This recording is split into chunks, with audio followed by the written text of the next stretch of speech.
Hey, my name is Helen Hardy and I'm the founder of Manchester Laces. It's been really stop-start, to be honest. I grew up in Newcastle upon Tyne, which is football mad.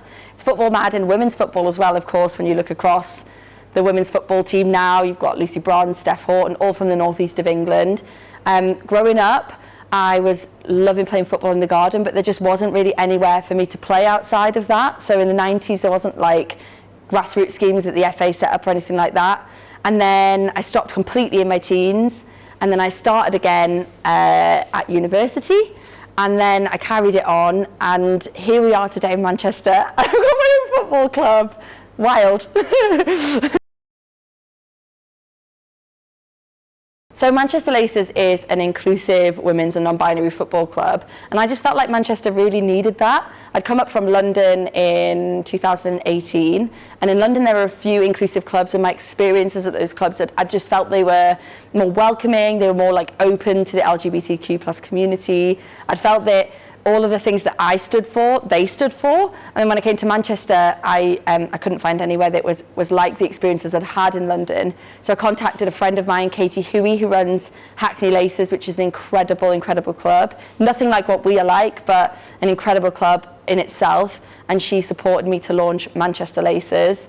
And here we are. So we launched in March 2021. We have over 100 members, and we have over 250 ad hoc players that come and play with us on a weekly basis.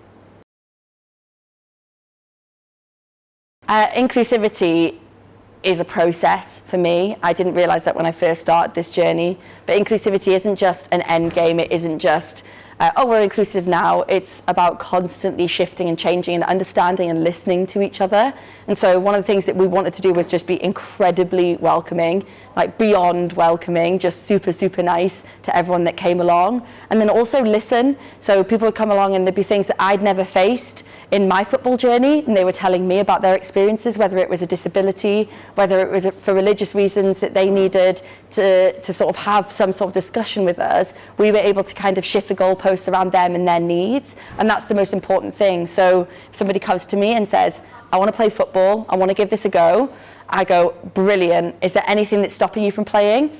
No, I can play. Brilliant, come along. Yes, there is something stopping me from playing. Okay, let's have a discussion. How can I get you playing football? That's our number one priority.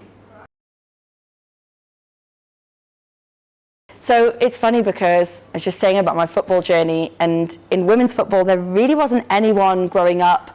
I remember when I was about 13 or 14, my dad told me about this woman called Kelly Smith. I just thought this woman was mystical. I never had seen a photograph of this person. You couldn't really find photos online of this person. I knew they'd gone out to America and they were some superstar footballer, but that's all I knew about this woman. But now, you know, knowing about her history and what she did and what she fought against and all her personal struggles, Kelly Smith MBE is somebody that I massively admire. And then also on like a personal level and something a bit closer to home, since starting this journey, there've been people that I've come across, like Lou Englefield from Football vs Homophobia, who I massively admire. I met Karen Bardsley yesterday, the England goalkeeper, and I massively admire Karen and everything she's done for the game. I was actually in France at the World Cup, watching them beat Norway, and she was in goal between the sticks, so meeting her off the pitch and talking to her about women's football, the movement, inclusivity, the Euros campaign. It's like somebody that I truly admire and would love to work with more. I think, putting it plainly, I think the biggest barrier in women's football is accessibility. I think that's across every city. I don't think that's just in Manchester or in my hometown of Newcastle or in London. I've experienced it everywhere I've gone. And I think that one of the issues that we have is that sometimes forgotten that 20 years ago when a men's team, you know, set up their allegiance to a venue, that women's football really wasn't an acceptable like sport. It wasn't something that women really did 20 years ago. So now when we're trying to get pitch space and those historical bookings are in there, it's really difficult for us to access that space. And when the sort of marker for getting a space is, oh, they've been with us the longest, it's really difficult for women to challenge to sort of get access to that space. So to overcome it, I think we're really doing well with it, and I think the FA are really working hard on it. Let's make more space. I don't think we should ever take space away from any footballer. I think we need more space. This is our national sport. Everybody should be able to play it and have access to it. I can only really talk from a personal perspective here on this one.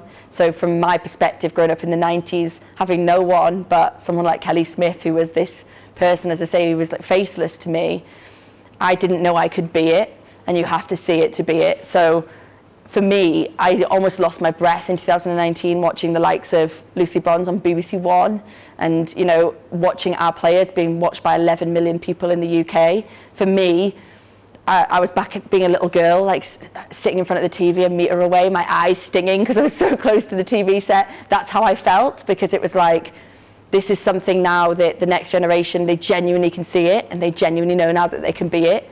Moreover, they're paid to do it because they're getting that, if they're on TV and if they're getting these sponsorship contracts and if they're being recognised and they're being given Ballon d'Ors, then it's something that means that they're getting paid to do it. It means it's something that's achievable. It's something that people want to be. If it's something that's a paid contract, it's something that they can achieve in their life.